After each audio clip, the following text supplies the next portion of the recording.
MOSAIC, a daily news program from Link TV, presents a selection of news reports from independent and state-controlled broadcasters from throughout the Middle East.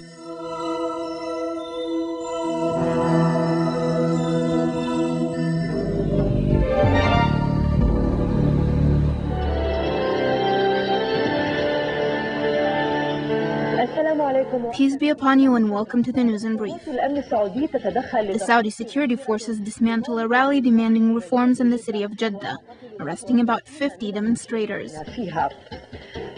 The International Donors Conference on Iraq opens in Madrid with 70 countries participating. Meanwhile, Iran says that rebuilding Iraq cannot be deferred until establishing a sovereign government. I hope that this Madrid conference will be an opportunity to make the necessary contributions for the reconstruction of Iraq. It is important that efforts continue, even after the Madrid conference. Also, that countries and agencies contribute more over time. An explosion targeted an oil pipe between Kirkuk and Biji. 2 U.S. soldiers were injured north of Baghdad, and 2 Iraqis were killed in Mosul. The Iraqi police discovers 2 car bombs in Baghdad, arresting a Syrian driver accused of withholding information on those 2 cars. Iran delivers a report on its nuclear program to the International Atomic Energy Agency, containing a full declaration of its nuclear activities. Israel announces an auction to build more than 300 residential apartments in the settlements of Karni Shimron and Shivat Ziev. Meanwhile, 2 Palestinians were wounded during incursions in the town of Qarara in Khan Yunis, south of the Gaza Strip. In addition, the occupation forces bombed the house of the martyr Rafiq Libi, who was killed yesterday after attacking a Jewish settlement and wounding 2 settlers. The Spanish courts released Al Jazeera reporter Taysir Al-Louni on bail for health reasons, after months of his arrest and accusing him of belonging to Al-Qaeda. This is the end of the News in Brief. A U.S. soldier was killed and 2 others were wounded during an attack on a military convoy near Baquba. Also, another U.S. soldier died in a military center in Baghdad, and an investigation is underway to determine the cause of his death. A U.S. soldier was wounded during an explosion in Fallujah. In the Dura district in Baghdad, the Iraqi police discovered a car bomb and detonated it, also arresting 2 Iraqis suspected of their involvement in the incident. Meanwhile, a demonstration was held in Al-Khaldiya, demanding the release of the woman arrested by the U.S. forces 5 days ago.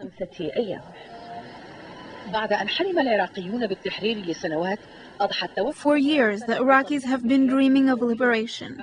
However, their daily lives have been translated into tension ever since the arrival of the U.S. forces to their country. 90 miles west of Baghdad in Al-Khaldiya, thousands of Iraqis demonstrated demanding the release of 11 women arrested by the U.S. occupation forces, claiming that they are connected to those attacking the U.S. forces. Among the detained is an elderly, handicapped woman. The demonstrators were marching in the direction of the U.S. headquarters in Al-Hambaniyah, demanding the release of the women and chanting slogans against the U.S. president. We demand that they release the detained women. That's all. We are not demanding the termination of the governing council or the withdrawal of the U.S. forces. All we want is that they release the women arrested by the U.S. forces 5 days ago. In Al-Durra district in Baghdad, the U.S. forces detonated a car bomb, which was discovered by the Iraqi police. The driver of the car, who is a Syrian citizen, was arrested. Iraqi officials say that he confessed to loading it with explosives. The U.S. forces also arrested 2 Iraqis suspected to be linked to the car bomb. In Baghdad, car bombs are a major concern, especially after 3 attacks this month.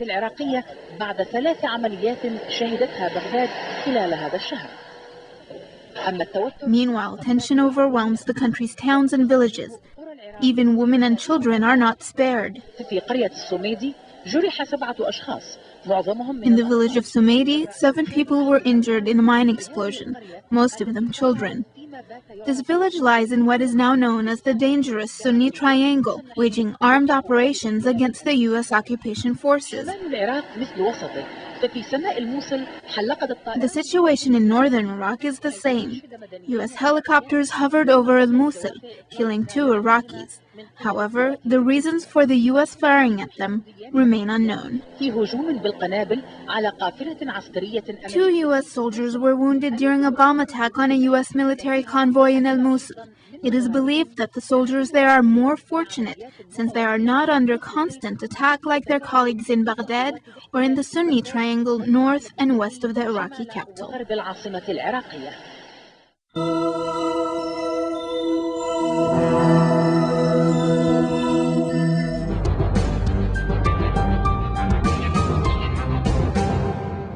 In Iraq, there are some activities in oil smuggling, sabotage, and explosion of oil pipelines, especially the line that transports unrefined oil from Kirkuk in the north to the Turkish port Ceyhan on the Mediterranean Sea.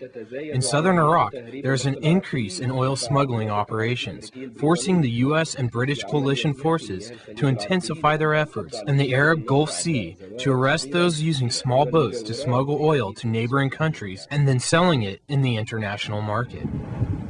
13 U.S. Marines and about 2,000 soldiers continued their attempts to stop oil smuggling in Iraq. They carried out a wide-scale campaign to arrest oil and fuel smugglers from Iraq. They stopped a ship suspected of smuggling oil near the port in Basra in southern Iraq. Discovering that it was fully loaded with smuggled oil, the person in charge of the ship was selling unrefined oil to other smaller boats and transporting it using oil pumps on board.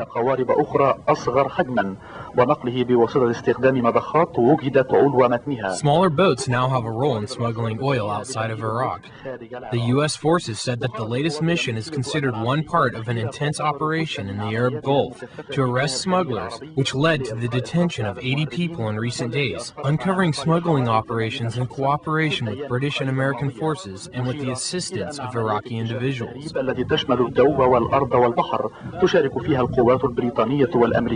Captain Christian Ritkin, a member of the 13th Marine Unit of the coalition forces, said that they have been able to prevent oil smuggling operations from oil fields in Basra, where forces continue to monitor the smuggling.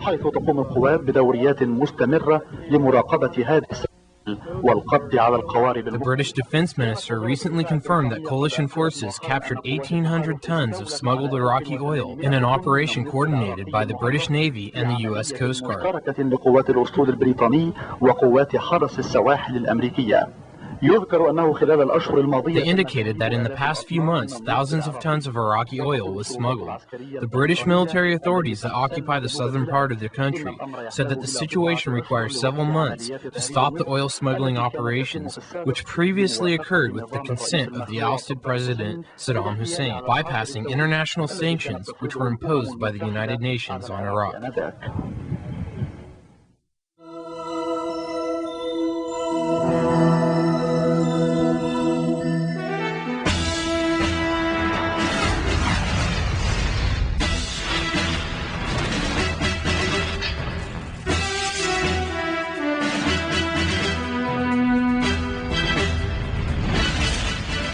Secretary General Kofi Annan inaugurated a two-day international conference in Madrid aimed at winning an aid for war-ravaged occupied Iraq, and this amid splits in the international community on the best way to proceed. However, there's pessimism reigning with both Annan and U.S. Secretary of State Colin Powell indicating lower expectations, and as most of the aid may be in the form of loans. UN Secretary General Kofi Annan formally inaugurated the International Iraq Donors Conference in the Spanish capital Madrid. Annan said he believed the event would raise sufficient pledges to put the rebuilding process on a solid footing. The Secretary General added that the reconstruction of Iraq cannot wait until the country has a sovereign government, urging countries to contribute and contribute generously. Reconstruction is thus linked closely to the wider political process. I know we all look forward to the earliest possible establishment of a sovereign Iraqi government. But a start on reconstruction cannot be deferred until that day. It demands our urgent attention now.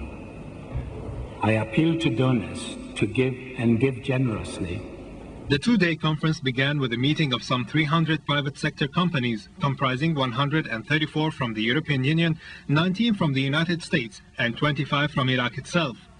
So far, conference organizers expect to raise between $15 and $20 billion in addition to the US $20 billion contribution that is half in loans.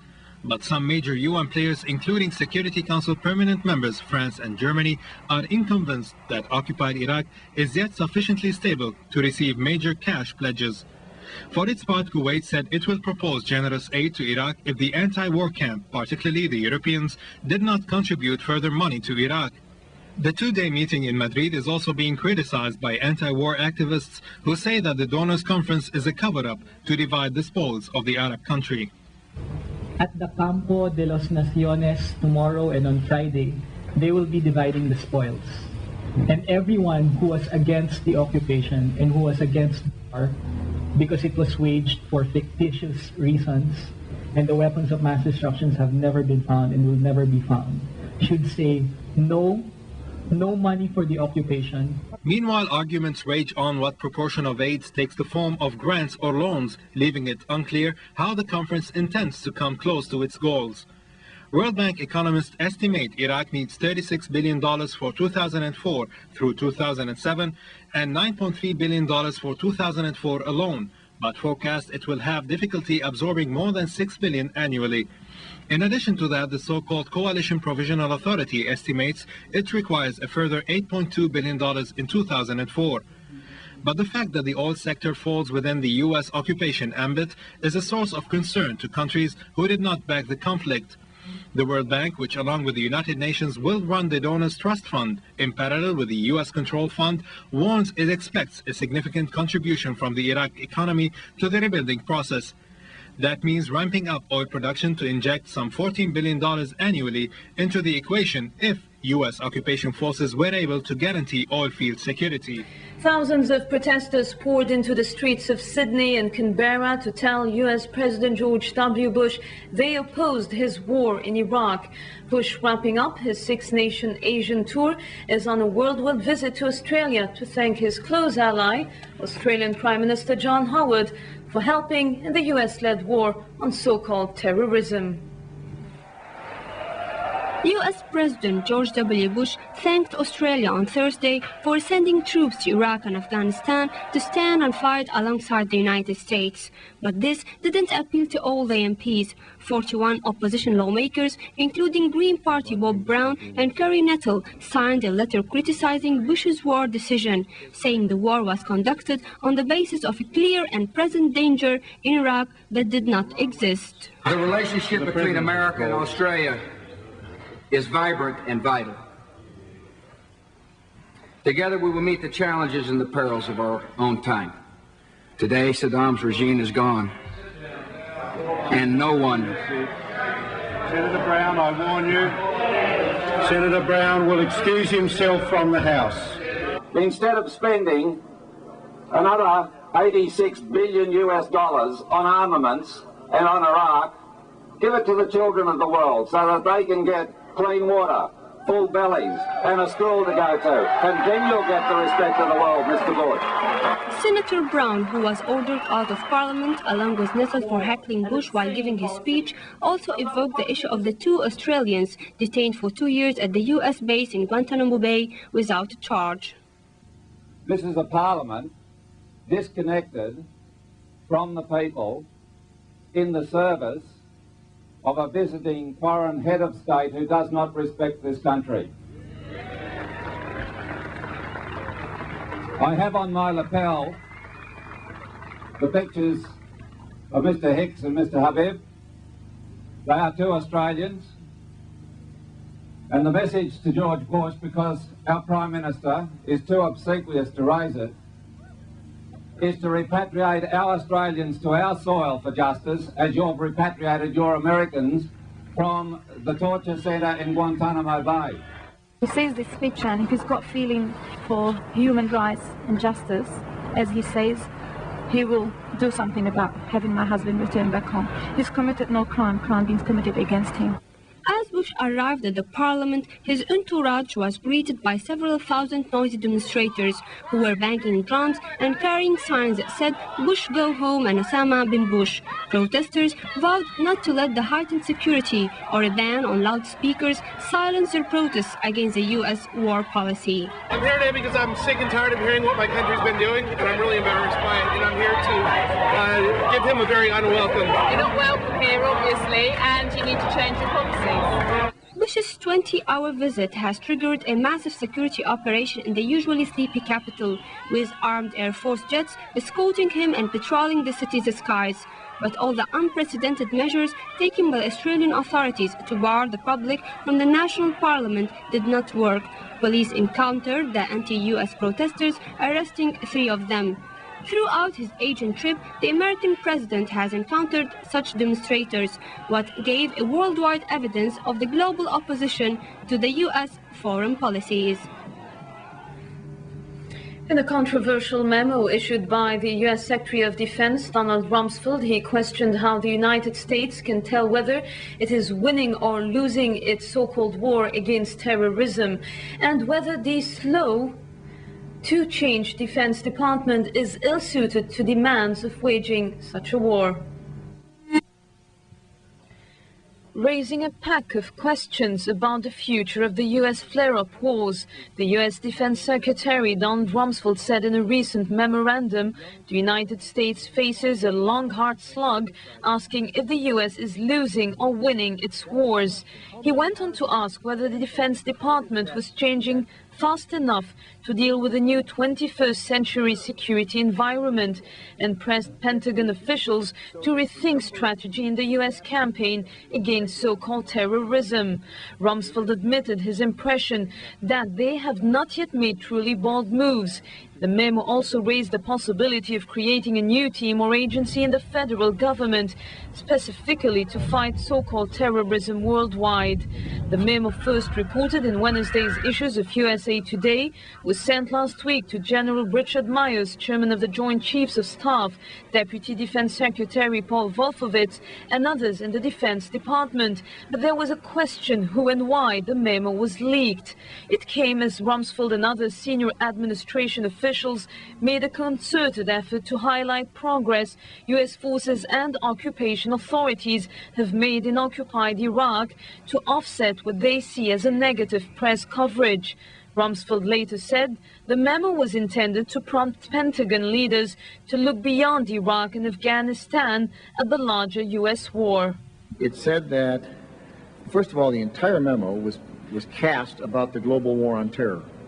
In a section of it, and this is on the internet, I think people can read it, I mentioned that we can win Iraq, the battle in Iraq and the battle in Afghanistan. It'll be a slug, long, hard slug, but the big question is the broader one about the global war on terror.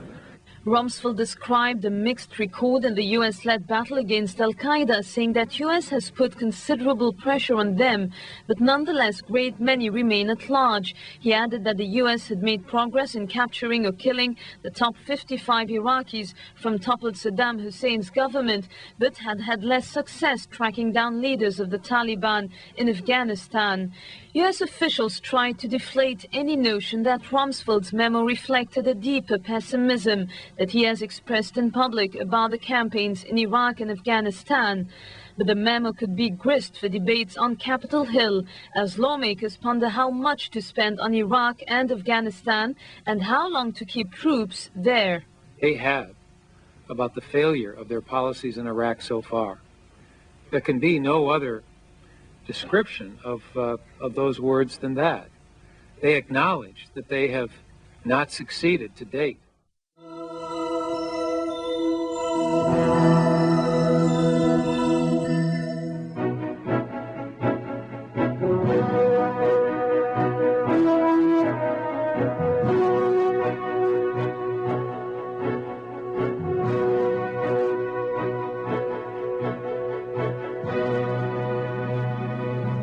Qatar appealed to the world community and the power of all international peace lovers to intervene immediately for halting Israeli forces' massacres and the ugly aggression against the Palestinians, particularly the latest massacre in a Nusayrat refugee camp in the middle of Gaza Strip. In a statement by an official in the Foreign Ministry, according to Qatar News Agency, the ministry called on the world community to bear its responsibilities and taking the necessary measures for protecting the Palestinian people from this aggression. Calling upon the Quartet Committee, the expedition interference, particularly the United States as the sponsor for the peace process, to pressure Israel to stop the aggression against the Palestinians, as well as implementing the roadmap of views which achieve security and stability in the region, concluding the statement. The ministry renewed Qatar's support to the Palestinian people in their just struggle for gaining their legitimate right, on top of which the right of self-determination, as well as establishing their independent state on their homeland with Holy Jerusalem as capital. In a statement released Thursday in the aftermath of a meeting held at the presidential compound in Ramallah city between President Arafat and head of the Orthodox Church Archbishop in Poland, His Excellency denounced the Israeli occupation authorities preventing the Metropolitan of Jerusalem Irenaeus, accompanied by head of the Orthodox Church Archbishop in Poland, Polik Saba, from reaching Ramallah city. This means that our people are giving the strong signal for the whole world. We are here in our land resisting against this occupation, their military escalation, their crimes against our holy, sacred Christian and Muslim places. We are here to protect the land of peace, the Terra Santa.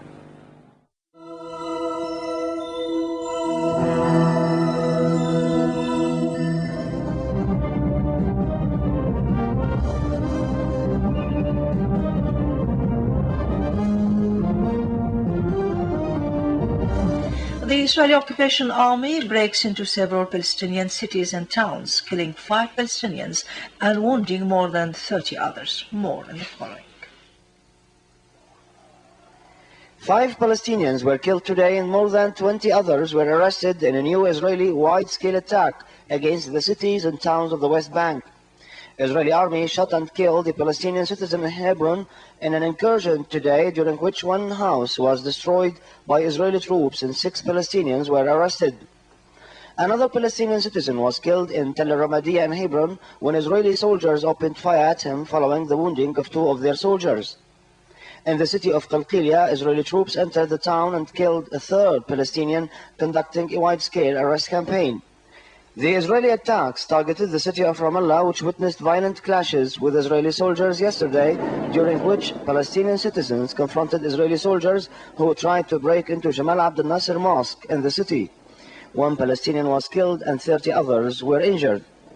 In the city of Jenin, another Palestinian died of wounds he sustained earlier during confrontations with Israeli army. In Gaza Strip, 2 Palestinians were wounded, 1 critically when Israeli troops opened fire at Palestinian houses. Meanwhile, Israeli Minister of Security made a provocative visit to Al-Aqsa Mosque amidst intensive security measures which turned the holy shrine into a military zone. The Palestinians condemned the visit as Sheikh Akram Sabri, the Mufti of Jerusalem, considered it a shameless violation of the sanctity of the place, aiming at increasing tension and inflaming passions. The UN General Assembly approved a resolution today which calls on the Israeli government to dismantle the racist separating wall in the West Bank. The resolution was passed with 144 countries in favor and 4 opposed, including the United States and Israel. There were 12 abstentions.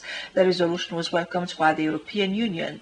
The spokesman of the European Commissariat for Foreign Affairs, Diego de Ojeda, said, "We are happy that almost all nation members voted in favor of the resolution, pointing out that it is harmonious with the policy of the EU, which considers the wall a real barrier towards peace, and that it would affect the life of thousands of Palestinians and threaten to separate Jerusalem from the rest of the West Bank."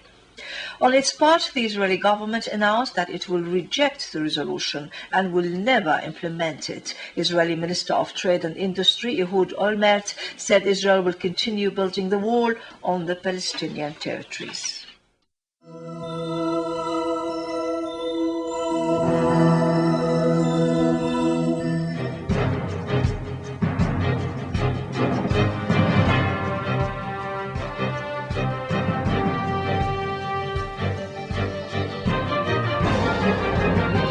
The British Labour Party member George Galloway has challenged his party and confirmed his opposition to the American and British occupation of Iraq and the war.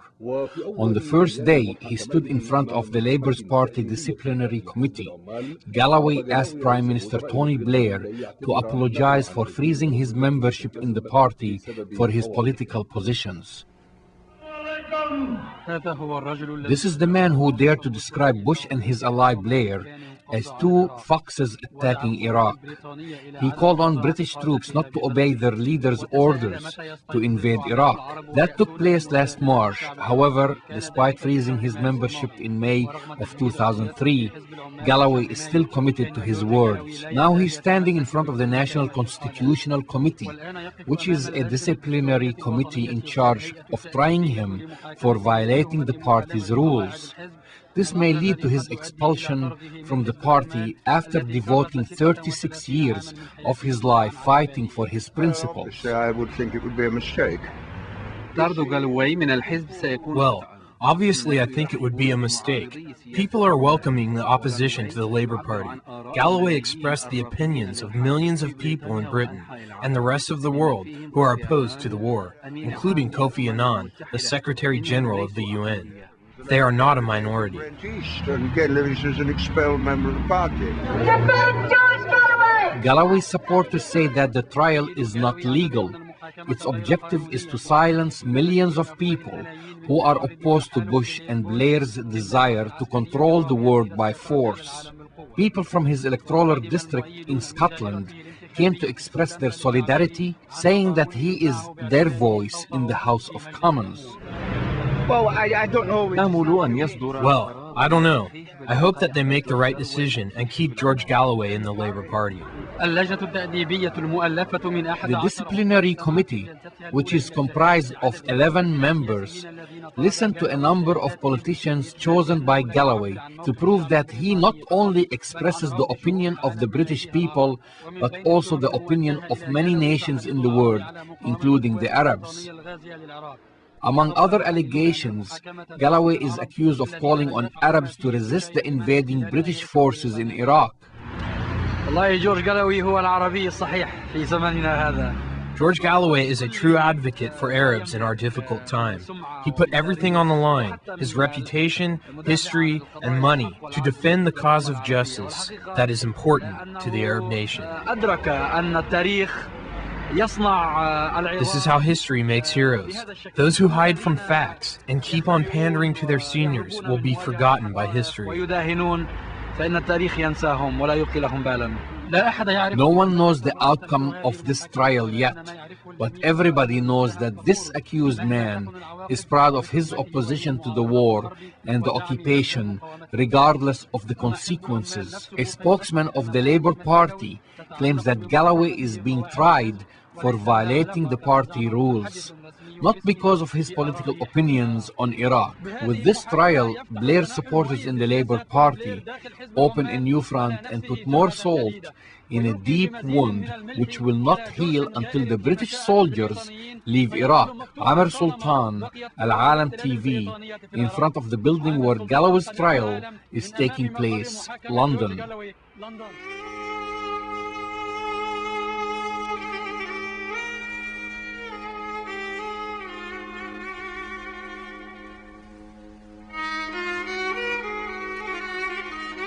MOSAIC is made possible by a grant from the John S. and James L. Knight Foundation, which promotes journalism excellence worldwide and invests in the vitality of 26 U.S. communities, and the William and Flora Hewlett Foundation. Additional support is provided by the Firedoll Foundation and Henry and Virgilia Dakin.